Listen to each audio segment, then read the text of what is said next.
श्री रामचरितमानस का एक प्रसिद्ध दोहा है, कर्म प्रधान विश्व रचि राखा, जो जस करहि सो तस फल चाखा।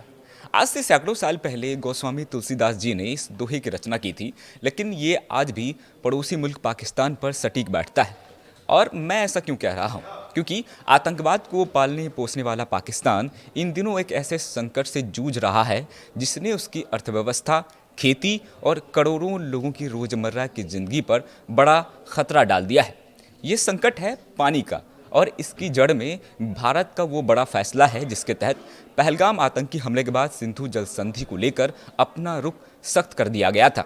आज पाकिस्तान के कई इलाके, खासकर सिंध और बलूचिस्तान, गंभीर जल संकट का सामना कर रहे हैं। खेत सूख रहे हैं, किसान परेशान हैं और राजनीतिक दल एक दूसरे पर आरोप प्रत्यारोप लगा रहे हैं। पूरी खबर क्या बताता हूं। नमस्कार, मेरा नाम अमन है, आप देख रहे हैं न्यूज़ 18। दरअसल पहलगाम आतंकी हमले के बाद भारत ने पाकिस्तान के प्रति अपना रवैया पूरी तरह बदल दिया था। नई दिल्ली ने साफ संकेत दिया कि आतंकवाद और सामान्य रिश्ते एक साथ नहीं चल सकते। इसी क्रम में सिंधु जल संधि को लेकर भी भारत ने कड़ा रुख अपनाया। हाल ही में रक्षा मंत्री राजनाथ सिंह ने बेहद सख्त संदेश देते हुए कहा कि जिन लोगों की आंखों के आंसू सूख चुके हैं, उन्हें भारत से पानी की उम्मीद नहीं करनी चाहिए। उन्होंने साफ शब्दों में कहा कि सिंधु नदी का पानी आतंकवाद के संरक्षकों और मानवता के दुश्मनों तक नहीं पहुंचने दिया जाएगा। हमारे ऑपरेशन सिंदूर को लेकर हमारे जवानों ने जिस शौर्य और पराक्रम का परिचय दिया है, उसको लेकर भारत की संसद में और बाहर बराबर कांग्रेस के और कोई विपक्षी नेता प्रश्न चिन्ह लगाते रहे, क्वेश्चन मार्क लगाते रहे, जबकि उनके द्वारा उसकी सराहना होनी चाहिए थी। बहनों भाई, हम लोगों ने कहा था अगर भारत पर आतंकी हमला हुआ तो हम पाकिस्तान का दाना पानी बंद कर देंगे, हम लोगों ने कहा था। और पहलगाम आतंकी हमले के बाद हमने इंडस वाटर वैली को सस्पेंड करके बता दिया कि जिनकी आंख का पानी मर गया हो, उन्हें हमसे पानी की उम्मीद नहीं रखनी चाहिए। जिनके आंखों का पानी मर गया हो, उन्हें हमसे पानी की उम्मीद नहीं रखनी चाहिए। यह इंडस वाटर वैली को सस्पेंड करके हमने साबित कर दिया है। आतंकवादियों के संरक्षकों को और मानवता के दुश्मनों को हम अपनी सिंधु का पानी नहीं जाने देंगे। बहनों भाइयों, भारत के इस रुख का असर अब पाकिस्तान के भीतर भी दिखाई देने लगा है। खासकर सिंध प्रांत में हालात तेजी से बिगड़ते नजर आ रहे हैं।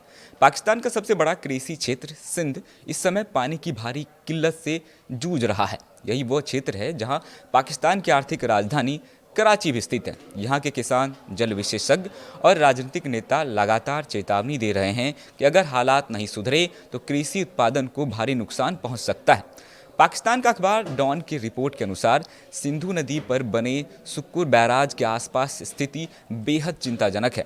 ये वही बैराज है जो बलूचिस्तान के लाखों एकड़ कृषि क्षेत्र को पानी उपलब्ध कराता है, लेकिन अब यहाँ से निकलने वाले नहरों में पानी का स्तर तेजी से घट रहा है। रिपोर्ट के मुताबिक नॉर्थ वेस्टर्न नहर में 64% से ज़्यादा पानी की कमी है। राइस नहर में लगभग 38% पानी कम हो गया है। वहीं दादू नहर में तो 82% तक पानी की कमी दर्ज की गई है। अगर आंकड़ों की बात करें तो दादू नहर को लगभग 5000 क्यूसेक पानी की ज़रूरत थी, लेकिन उसे केवल 860 क्यूसेक पानी मिल रहा है। नॉर्थ वेस्टर्न नहर को 6260 क्यूसेक के बजाय केवल 2100 क्यूसेक पानी ही मिल रहा है, जबकि राइस नहर को 8700 क्यूसेक के मुकाबले सिर्फ 5300 क्यूसेक पानी उपलब्ध हो रहा है। इन आंकड़ों से अंदाज़ा लगाया जा सकता है कि पाकिस्तान के कृषि क्षेत्र पर कितना बड़ा संकट मंडरा रहा है। लेकिन कहानी सिर्फ पानी की नहीं है। पाकिस्तान के भीतर अब पानी के बंटवारे को लेकर भी विवाद बढ़ता जा रहा है। सिंध के नेताओं का आरोप है कि पंजाब प्रांत अपने हिस्से से ज़्यादा पानी ले रहा है। सिंध के सिंचाई विभाग के आंकड़ों के अनुसार पंजाब को 44,000 क्यूसेक पानी मिलना चाहिए, लेकिन वे 53,000 से ज़्यादा क्यूसेक पानी का इस्तेमाल कर रहे हैं, यानी उसके निर्धारित हिस्से से करीब 21% ज़्यादा पानी मिल रहा है। इसी तरह टोसा बैराज पर भी तय सीमा से अधिक पानी उपयोग किए जा रहे हैं। दूसरी ओर चश्मा बैराज में पानी का स्तर बढ़ता नजर आ रहा है, जिससे ये संकेत मिलता है कि ऊपरी क्षेत्र में पानी जमा हो रहा है, जबकि निचले इलाकों तक पर्याप्त पानी नहीं पहुंच रहा। यही वजह है कि अब पाकिस्तान में ये मुद्दा राजनीतिक लड़ाई का रूप ले चुका है। जमात ए इस्लामी के प्रमुख हाफिज नईम उर रहमान ने पाकिस्तान पीपुल्स पार्टी की सरकार पर निशाना साधते हुए कहा कि वर्षों तक सत्ता में रहने के बावजूद सिंध की जल समस्या का समाधान नहीं किया गया। वहीं पीपीपी के वरिष्ठ नेता निसार अहमद खुरहो का कहना है कि सिंध देश के कुल कृषि उत्पादन का लगभग 67% हिस्सा पैदा करता है, लेकिन उसे पानी का उसका वाजिब हिस्सा नहीं मिल रहा। उन्होंने चेतावनी दी कि अगर यही स्थिति बनी रही तो सिंध की अर्थव्यवस्था को भारी नुकसान होगा।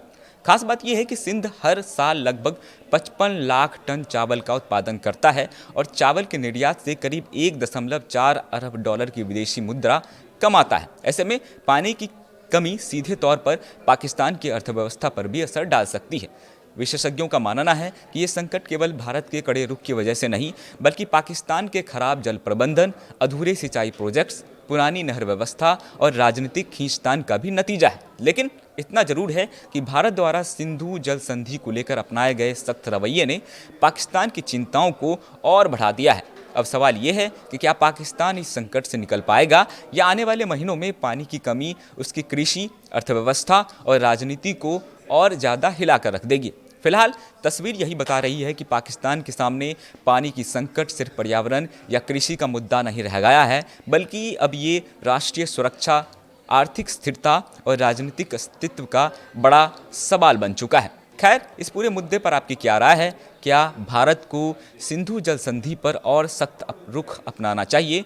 हमें कमेंट करके ज़रूर बताएं। धन्यवाद।